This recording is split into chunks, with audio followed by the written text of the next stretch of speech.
মুস্তাফিজুরকে দেখে দৌড়ে ছুটে আসলেন ইন্ডিয়ান ভক্তরা।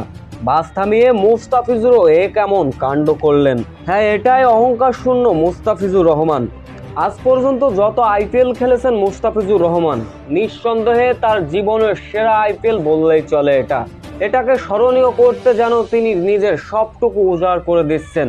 দলের অবদানে একের পর এক উইকেট নিচ্ছেন, নিজেও সফল হচ্ছেন, সেরা উইকেটের তালিকায় আছেন।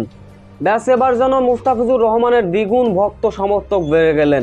আগামী ম্যাচকে সামনে রেখে মুস্তাফিজুর রহমানের টিম বাস যখন ছুটছিল চেন্নাইয়ের দিকে, তখনই দেখা যায় সেই চেন্নাই টিম বাসকে ঘিরে ধরে চেন্নাই ভক্তরা। কেউ ধনী ধনী বলে চিল্লাচ্ছেন, কেউ মঈন আলী এবং বাংলাদেশি কাটার বয় মুস্তাফিজুর রহমানকেও ডাকতে দেখা যায়। মুস্তাফিজুর রহমানও ভক্তের ডাকে সাড়া দিয়েছেন। জানলা দিয়ে হাত উঁচু করে সবার ডাকে সাড়া দিয়েছেন বাংলাদেশি মুস্তাফিজুর রহমান। হ্যাঁ, এটাই অহংকার শূন্য মুস্তাফিজুর।